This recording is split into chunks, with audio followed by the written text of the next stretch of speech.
اعوذ باللہ من الشیطان الرجیم، بسم اللہ الرحمن نحمد و نصلی علی رسول کریم۔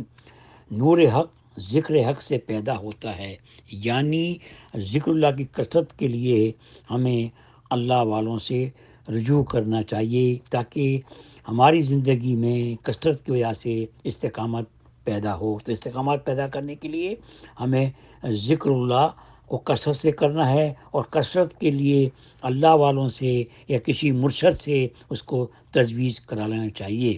حضرت شیخ قطب مولانا رشید احمد صاحب گنگوئی رحمۃ اللہ ارشاد فرمایا کہ ذکر حالات میں مفید ہے، خواہ دل حاضر ہو یا تشویش میں ہو۔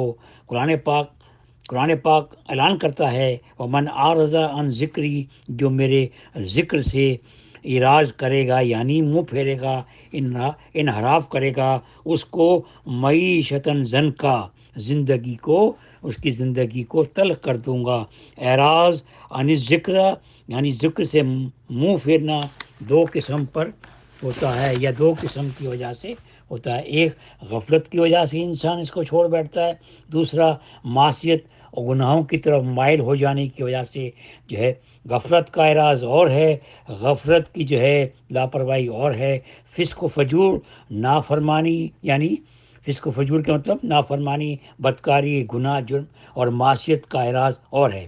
بس جس درجے کا اعراض عن ذکر ہوگا، یعنی جس درجے کی جو ہے ذکر سے منہ پھیریں گے، جس کا درجہ ہوگا، اسی درجے کی معیشتاً ضنکا یعنی تلخ زندگی کا اثر مرتب کیا جائے گا۔ مرتب کا مطلب ترتیب دیا جائے گا۔ سوچنے کا مقام ہے، جس کی زندگی کو اللہ تلخ مانے ناگوار بد مزہ کرتا ہے، ایئر کنڈیشن، کباب، بریانی، ٹھنڈے پانی، بال بچوں، دکان، تجارت اور تمام زندگی کی آشائش کے میسر ہونے کے باوجود بے چین رہتا ہے۔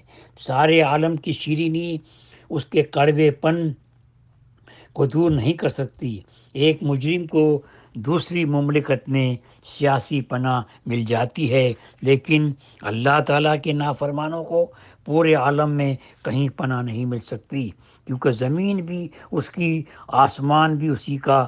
مولانا رومی رحمۃ اللہ فرماتے ہیں، تم اللہ اللہ کرو، دنیا کے لیے کرو، دکھلاوے کے لیے کرو، نام و نمود کے لیے کرتے رہو، اس لیے کہ کرتے رہو گے تو اسی میں اخلاص یعنی خلوص، خالص عبادت دے رہا جو ہے وہ بھی آ جائے گا۔ اور بالکل ہی گھر نہ بناؤ تو مسافر ٹھہرے گا کہاں؟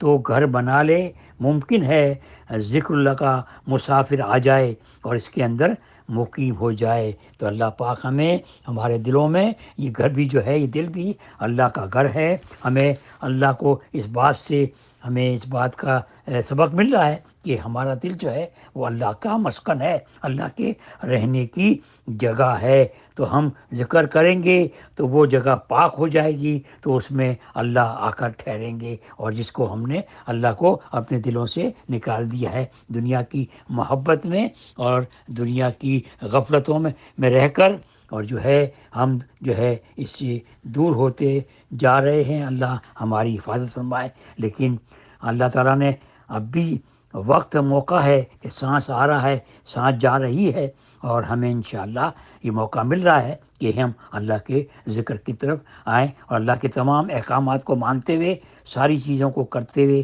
تمام چیزوں کو کرتے ہوئے، اس اہم چیز کو بھی، اللہ کے ذکر کو بھی قائم کرتے جائیں۔ علامات مقبولین، ذکر اللہ کو یاد کرتے ہیں، یعنی اللہ کو یاد کرتے ہیں۔ یہاں یاد کے معنی کیا ہیں؟ یہ معنی نہیں کہ اللہ کے حقوق میں کوتاہی کر کے بندوں کے حقوق مار کر ہاتھ میں تسبیح لے کر سبحان اللہ پڑھنے لگتے ہیں، بلکہ ذکروا عظمتہ و وعیدہ، اللہ کی بڑائی، بلکہ اللہ کی بڑائی، عظمت کو پیش نظر رکھتے ہیں، اس کی وعید اور عذاب کو یاد کرتے ہیں۔ وہ جو ذکر کرتے ہیں وہ یہ ایسے لوگ ہوتے ہیں کہ وہ اللہ کے حقوق کے کرنے کے ساتھ ساتھ بندوں کے حقوق کا بھی خیال کرتے ہیں۔ معلوم ہوا کہ عظمت خداوندی ہوگی تو وعید کی عظمت معلوم ہوگی۔ جب اللہ کی طرف بڑائی دل میں ہوگی پھر اللہ کا خوف بھی دل میں آئے گا، جب اللہ کی بڑائی دل میں نہیں ہوگی تو اللہ کی خوف بھی نہیں آئے گا۔ تو عظمت نہ ہو تو وعید عذاب سے کوئی نہیں ڈرتا۔ وذکر العرض علیہ تعالی شانہ، اللہ کے حضور اپنی پیشی کو یاد رکھتا ہے۔ جب ذکر کرنے والا بندہ، جب اس کے اندر علامات مقبولیت اللہ کے نزدیک جب اس کو ملتی ہے، جب اس میں وہ علامات پیدا ہوتی ہیں، وہ خود محسوس کرنے لگتا ہے، اس کو اس کی حلاوت محسوس ہوتی ہے، تو اس شخص کے بارے میں فرما رہے ہیں وذکر العرض علیہ تعالی شانہ، اللہ کے حضور اپنی پیشی کو یاد رکھتا ہے۔ اللہ کے سامنے جواب اسے پاتا ہے کہ اللہ کے سامنے جواب دینا ہے۔ وذکروا سوالہ بذنبہ یوم القیامہ، قیامت کے دن کو سوالات کو یاد کرتا ہے۔ زندگی اس نے کس لیے دی ہے وہ بھی اس کے سامنے مد نظر رہتا ہے۔ جوانی کس کام میں خرچ کی، مال دیا تھا کہاں خرچ کیا، ان تمام باتوں کو مد نظر رکھتے ہوئے اللہ تعالیٰ سے معافی مانگتا ہے۔ ذکروا جلالہ فہابوا، اور اللہ کی عظمت اور جلال کو یاد کرتا ہے۔ تو انسان کو کتنی خوبصورت باتیں ہیں کہ اللہ کے ذکر سے انسان کی زندگی میں کتنے اوصاف حمیدہ پیدا ہوتے ہیں، اور تمام اخلاق رذیلہ ختم ہو کے اوصاف اخلاق پیدا ہوتے ہیں، اور اس کی جو ہے پیش نظر دیکھیے کتنی خوبصورت باتیں ہوتی ہیں کہ وہ آخرکار ذکروا جلالہ فہابوا، اللہ کی عظمت اور جلال کو یاد کرتا ہے۔ جو جس کو یہ مقام میسر ہو جائے، یہ کیفیت میسر ہو جائے، تو گویا اس نے سب کچھ پا لیا۔ ذکر اللہ انسانی قلب کی غذا، ذکر کے معنی لغت میں یاد رکھنا ہے، اس کا ضد یعنی اس نسیان بھول جانا ہے، اس کا ضد نسیان یعنی بھول جانا ہے۔ یاد رکھنا دو طرح سے ہوتا ہے، ایک سوری سواد سے، سوری یعنی ظاہری زبان سے یاد اور نام لینے کو کہتے ہیں، جسے ذکر لسانی بھی کہتے ہیں۔ دوسرا حقیقی ادائے حقوق کو کہتے ہیں۔ ذکر لسانی اور ذکر حقیقی دونوں جمع ہو جائیں تو سبحان اللہ درجہ اکمل ہے۔ ذکر لسانی زبانی ذکر اللہ کا فرد ہے مگر ناقص ہے۔ ذکر حقیقی یعنی باطنی ذکر، اندرونی ذکر فرد کامل ہے۔